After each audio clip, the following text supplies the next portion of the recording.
अस्सलाम वालेकुम पाकिस्तान, आप देख रहे हैं ईद की स्पेशल ट्रांसमिशन। आपको कहेंगे वेरी वार्म वेलकम। मेरे साथ हैं गजल अशरफ, मुझे कहते हैं हसनैन लियाकत, और उम्मीद करते हैं कि बड़ी ईद पे आप बड़े मज़े कर रहे होंगे, अपनी फैमिली के साथ होंगे, अपने फ्रेंड्स के साथ होंगे। और इस बड़ी ईद में हम गोश्त खाते भी हैं, लेकिन साथ साथ दूसरों का ख्याल भी रखते हैं। दूसरों का ख्याल रखना बड़ा ज़रूरी है। ये नहीं कि आपने गोश्त कट किया, उसके बाद फ्रीज़र भर दिया और अगले 6 महीने वही गोश्त खाते रहे।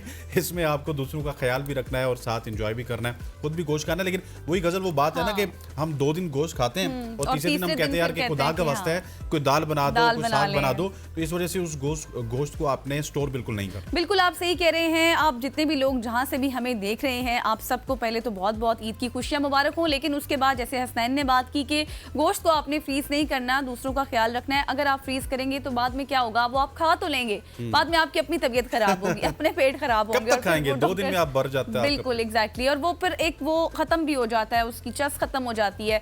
ये कहा जाता है कि जैसे हमने बात की ना कि तीसरे दिन हम कहते हैं कोई दाल चावल बना लें या फिर कोई ऐसे लाइट सा बना लें तो ज़्यादा खाया भी नहीं जाता। इसलिए आपने स्पेशली अपने रिश्तेदारों का, गरीबों का, मस्कीनों का, मुस्तहकीन का ज़रूर ख्याल रखना है।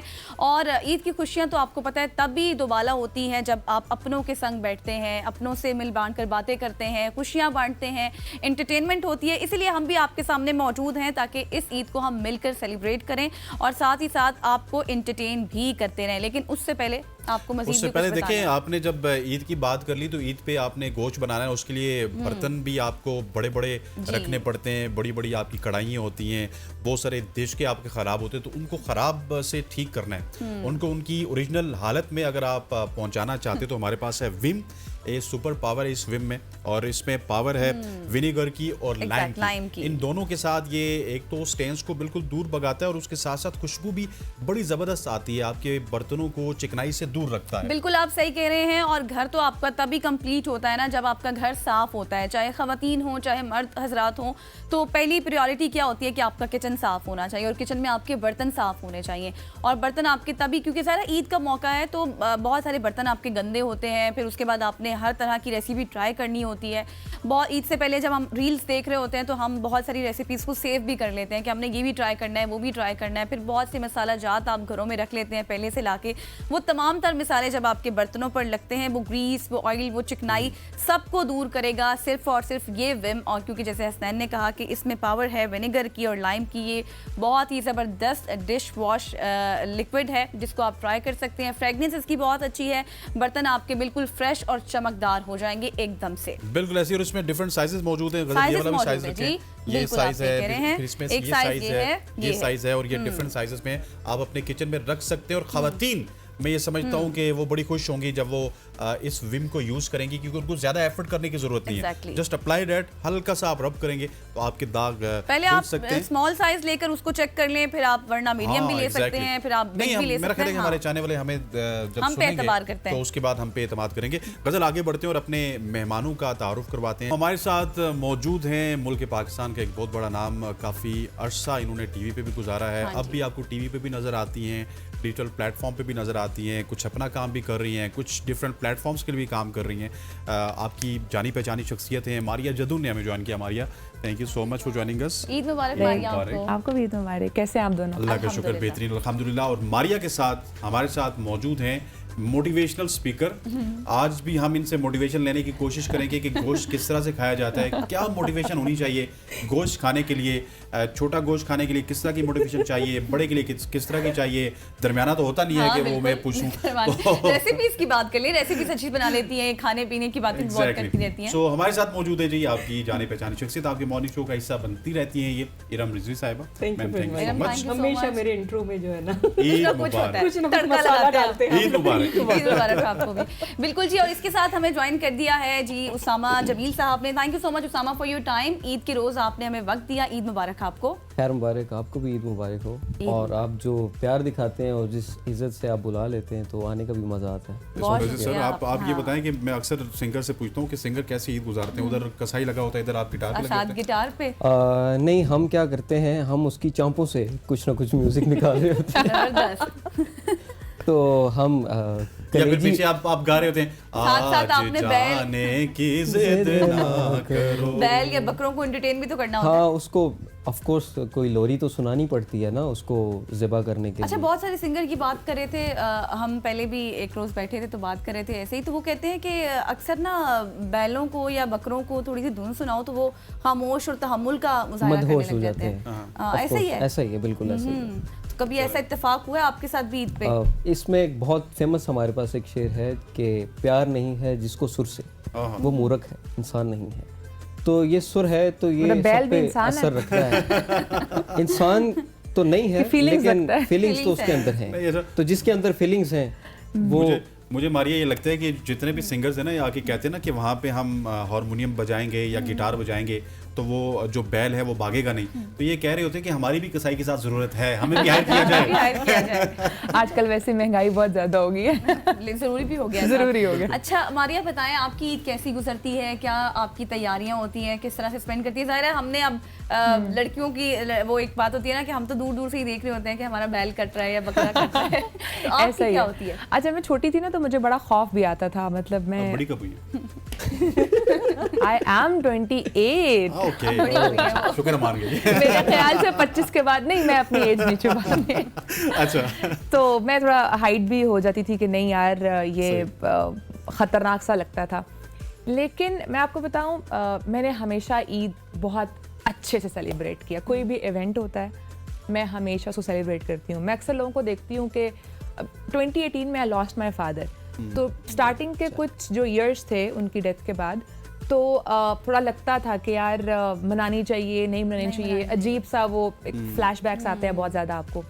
लेकिन देन आई रियलाइज्ड कि आई थिंक ईद मनाना सुन्नत भी है और अच्छी बात भी है, इसको हमें सेलिब्रेट करना चाहिए। और मुझे वो लोग बहुत अजीब लगते हैं जो ईद नहीं सेलिब्रेट करते। तो मेरी तो पूरी तैयारी होती है, कपड़े भी होते हैं, first day, second day, third day, like matching जूते और सब कुछ। हाँ, मैं तैयार भी होती हूँ। हाँ, सोशल मीडिया पे लेट अपडेट होता है क्योंकि बहुत से लोग शायद सुनेंगे तो कहेंगे हमें तो आप सोशल मीडिया पे नजर नहीं आती। लेकिन मैं तीनों दिन सेलिब्रेट करती हूँ और मैं एबटाबाद भी जाती हूँ क्योंकि मेरा ताल्लुक एबटाबाद से है। तो फर्स्ट डे मेरा इस्लामाबाद में होता है, सेकंड डे मैं हमेशा ट्रैवल करती हूँ तो एबटाबाद जाती हूँ क्योंकि मेरे फादर की तदफीन वहाँ पर हुई हुई है। तो आई एंजॉय माई ईद, मज़े से एंजॉय करती हूँ। जी रम, मैं तो थक जाती ये तो हूँ बिल्कुल इस ईद ईद पे पे। ये ईद पे बिल्कुल एंजॉय नहीं करते। क्यों? मैं वजह? बिल्कुल थक जाती हूँ। एक तो ये कि वो रेसिपीज़ की पहली सी डिस्कशन शुरू हो जाती है, तो हमें कहा तो फिर रात से ही जो है वो मतलब कोशिश करती हूँ कि भाई प्याज और धनिया और ये सारा कुछ सब रेडी हो, मसालों के कम से कम सॉसेस बने हुए हों, क्योंकि वो जब एकदम से आएगा आता है ना ना, pressure एक होता है। सुकून, एक ना खामोशी होती है गोश आने से पहले। वो एकदम से जब आता है तो उसके बाद अब देखें ना, इस दफ़ा भी गर्मी है, लास्ट टाइम बहुत गर्मी थी, तो वो टाइम हमारा आप समझे जैसे टिकिंग चल रहा होता है कि जल्दी जल्दी हिस्से बनाओ, Intensity बहुत जल्दी ज़्यादा अलग होती है। जी। और उसमें ये कि एक फैन लगा हुआ, एसी अलग चल रहा है, सारा कुछ है कि बांटने वाला फौरन करो, फिर एक गाड़ी निकलेगी, दूसरी निकलेगी। प्लस अब माशाल्लाह पहले ये होता था कि हमारे रिश्तेदार, हम लोग जब हम पाकिस्तान आते भी थे पहले, तो एक जगह पे जैसे एक होता था कि सब वहीं पे रहते हैं, ननियाल और ददियाल अलग होता था। अब तो सारी क्योंकि कॉस्मोपॉलिटन सिटी है, सब जॉब्स के हिसाब से शिफ्ट हो गए, तो एक जो है वो उस कोने में, एक उस कोने में, और एक गाड़ी निकल रही है, अबू लेके निकल रहे हैं, एक गाड़ी हस्बैंड लेके इस दफा निकल नहीं रहे निकलेगी 410 रुपए का पेट्रोल। वही आज ये इस हम यही सोच रहे हैं क्या करेंगे, बाइक अभी भी निकलेंगी क्योंकि ये तो एक वो चीज़ है ना कि जो अफेक्ट नहीं करती। हिस्सा पहुंचना होता है और इतनी जल्दी पहुंचना होता है कि हमें कहीं कल खबर ना आ जाए कि ये तो खराब हो चुका था। अच्छा, फिर जितनी देर ये अच्छा हिस्सा भी जब निकले, एक सुकून होता है कि 2 गाड़ियां भर गई, निकल गए। फिर उसके बाद जो हमारी शुरू होती है कि आप मसाले लगाना शुरू करो, तो ये करो, ये वापस आएंगे, और वो कलेजियों का स्टार्ट होता है। फिर वो माशाल्लाह काम वालों की फैमिलीज आ जाती हैं, वो देने वाला हिस्सा सारा कुछ। तो मेरा तो पहले दिन ऐसे होता है, अगले दिन मैं सोचती हूँ कहाँ गई ईद। जब तक से वो बारबेक्यू नहीं हो रहा होता है ना, कि उस वक्त जाके तैयार होते हैं कि मासी के हुलिये से कुछ करें, फिर जाके समझ आता है कि ये ईद है। लेकिन ये कि इट्स प्रिटी बिजी, बच्चे हर कोई ना कोई एक्टिविटी कर रहा होता है। मतलब मैंने उस दिन देखा है कि धूम मची हुई होती है। जितना सुकून रमजान की गुजरती है ना कि हम सो रहे होते हैं नमाज पढ़ के आके, हाँ, ये वैसे मैंने उतना शहरों ये में देखा है, सो रहे होते हैं। है। हमारी तरफ तो नहीं सोते, लेकिन शहर वाले सो रहे होते हैं। हम तो भाई लोगों के घर जा जाके खा पी के उसके बाद दुआएं कर करके ना तो हमारी ईद गुजरती है। मारिया, आपने माशाल्लाह से सबको अपनी उम्र तो बता दी, तो अब मुझे लगता है कि आपने बड़ी बचपन में सारा फेम समेटा है। आपने न्यूज़ एंकरिंग की, उसके बाद आपने प्रोग्राम एंकरिंग की। सो आपकी जो ईद है वो अब कैसी गुजरती है कुकिंग वाइज, क्योंकि आपने ज्यादातर टाइम तो स्क्रीन पे गुजारा, मुझे लगता है कि ये कुछ भी नहीं बनाती नहीं करती, या माशाल्लाह से हमारी गजल की तरह ही आप बहुत लाइक हैं। अच्छा, आई कैन डू एवरीथिंग। मुझसे आप सफाई कराएं, मैं कर लूंगी। मुझे आप कहेंगे यार पूरा दिन खड़ा होकर बर्तन धो लो, I will do it for you. मुझे कहेगा ना कुकिंग कर लो, मुझे ऐसा लगता है कि वो एक आर्ट है और जो मुझे नहीं आता। एग्जैक्टली कुकिंग मुझे बहुत मुश्किल लगती है, मुझे समझ नहीं आती कितना मसाला डालना है। बर्तन पानी से साफ करती है, खा के साफ करती खा के भी साफ करती हूँ और दूसरे धो भी लेती हूँ। लेकिन पकाने वाला काम ही होता है। अच्छा, अक्सर मुझसे भी ये सवाल जब भी पूछा जाता है तो मैं कहती हूँ मुझसे आप सब काम करवा लें, सफाई करवा लें, बर्तन धुलवा लें, कपड़े भी धुलवा लें, लेकिन मुझे खाना पकाना नहीं आता और मुझे इवन ये भी नहीं पता होता कि ये मसाला कौन सा है, नमक और मिर्चों के अलावा कि काली मिर्च क्या पता होता है कि चले ये थोड़ी दो तीन चीज़ें हैं जो खाने वाली होती है, बाकी मुझे किसी मसाले में मुझे भी नहीं पता, मुझे आज तक नहीं पता। लेकिन मेरे जो डिशेज है मैंने एक चीज़ सीख ली है, जब कुछ बन जाए ना, नहीं आप सोचे जब कुछ बन जाए तो फिर मैं कहती हूँ ये अफगानी कढ़ाई है, फिर मैं कहती हूँ ये दूसरा, अच्छा वो दुबई सारी के बड़ा आराम से, ये इमराती है, अब ये आज ओपन हो गया, ये ना इसमें मिर्ची कम है, हाँ क्योंकि ये इमराती डिश है, हाँ इसमें ये है, तो पहले लोग माइंड बनाकर आते हैं कि शायद कुछ वैसा, अरे शुक्र है गड़बड़ उस तरह की नहीं हुई, क्योंकि मुझे ना वो अभी कुछ कबाब की बात हो रही थी तो मैंने कहा मसाला ले लेते हैं, मुझे वो ज़्यादा आसान लगता है, मैं कहती हूँ ज़िंदगी आसान हो गई है। और मैंने शादी से पहले कभी कुकिंग नहीं की थी, सिवाय नूडल्स के कुछ नहीं आता था। अब वो क्या मसाले पे जो लिखा है उसको फॉलो करें, इंग्लिश में उर्दू में होता है और वो बन जाता है। लेकिन अगर बात की जाए ना कुकिंग की तो ये अपने तौर पर एक बहुत अच्छा प्रोफेशन है, अगर इसमें अगर आपको आती हो, आर्ट है, आर्ट है, आर्ट है असल में, मतलब करते हैं और नहीं, आप इरादा करें, आप इरादा करें, नहीं आप इरादा करें कुकिंग सीखने का, उसके बाद जब आपकी शादी हो जाए तो आप ये भी इरादा करें कि ऐसे घर में जाएंगे जहाँ पे हम खुद बनाएंगे, तो सब कुछ साथ सिखा देगी आपको। अच्छा नहीं, वैसे ये पता है क्लैश है, मुझे लगता है ना ये घर में वो है जो एक्चुअली में सास होंगे। ये बहुत बड़ा क्लैश है। मेरी अम्मी ने इतनी अच्छी चीज की थी कि हमसे कोई खाना नहीं पकवाती थी, अम्मी कुछ सिखाती नहीं थी कि अम्मी सलाद बनवाना, रायता, टेबल सेट कर देना, वो ये सब करा। हाँ, ये मैं बहुत अच्छा कर लेती हूँ। उससे क्या हुआ कि जब मेरी शादी हुई है तो जो मैंने थोड़ा सा अडेप्ट की चीजें, जो कि वो अलग बातें नहीं की, अब ये खोल दी बात है ना, फिर वो मुझे उनको ये पता है कि यार इसने हमारे घर में आके सीखी, इसको क्या डांटे, इसको क्या बोले, कहती हमारा ही कसूर। बहुत अच्छा पॉइंट दिया। लेकिन इसका मतलब ये है कि इनका ससुराल अच्छा है। अल्हम्दुलिल्लाह। अगर ऐसा हो ना होगा कि तुमने नहीं ये जुमला कभी नहीं, क्योंकि ऑलरेडी मैं टेक में थी, जॉब करती थी, उनको पता था फुल टाइम वो है माइक्रोसॉफ्ट में, सिस्को में थी उस जमाने में, तो उनको ये पता था कि नहीं ये अम्मी ने पहले कहा था कि भाई मैंने जान के नहीं सिखाया कि आप सिखाएं। वो बेचारी यूं थी कि मैं सब्जी सीखी कर लिया आपकी अम्मी ने। अच्छा उसामा, आप भी गाने शाने सिर्फ गाते हैं या फिर कुछ पकाने में भी किरदार अदा करते हैं घर में? एक्चुअली मैं इटालियन शेफ हूँ। क्या बात आपने कर दी है। और मैं चूँकि ये दुबई रही हैं तो इनको पता होगा, डिज़ाइन डिस्ट्रिक्ट में मैंने जॉब की है टोस एंड को रेस्टोरेंट में, और वहाँ से मैं हेड शेफ मैं छोड़ा था मैंने जॉब को, और मैं फिर बिजनेस की तरफ आ गया था। और मैं इटालियन शेफ हूँ और इटालियन फूड मुझे आई लाइक इटालियन, तो वो मुझे इटालियन से कुछ नीचे नहीं आते, कोई पाकिस्तानी आप पाकिस्तानी भी बना लेता हूँ। जब शादी हुई तो मेरी वाइफ ने मुझसे, यहाँ पे तो पानी ही मिलेगा। मेरी तकलीफ होती होगी जब लोग स्पेगेटी तोड़ के डालते हैं, ऑफ कोर्स पैन में, है ना, दर्द होता है। बिल्कुल। अच्छा। तो मेरी वाइफ ने मुझसे कहा कि आप मुझे कुछ बना के बताएं कि मुझे आप पे यकीन आए कि आप शेफ। अच्छा। तो मैंने कहा मैं ठीक है, मैं आपको बना के देता हूँ। तो एक डिश थी, वो मैंने पिको डी गालो, तो पिको डी गालो डिश जो थी वो मैंने उनको बना के दी। तो जब उन्होंने खाई तो ऑफ कोर्स हमारा यहाँ पे वो हमने अडॉप्ट नहीं किया टेस्ट इटालियन, तो कहती है उफ यार ये कैसा है, ये क्या, मैं तो आपको शेफ नहीं मानती। मैंने कहा आपके शेफ ना मानने से मैं शेफ, ये तो नहीं है कि मैं नहीं हूँ। कोई ना भी चाइनीज में भी देसी चाइनीज चाहिए होता है। Of course. तो यहाँ पे तो लेकिन आप आसान कुछ पास्ता या कुछ कर लेते हैं ना, पिज्जा बना के, वो आसान रहता है।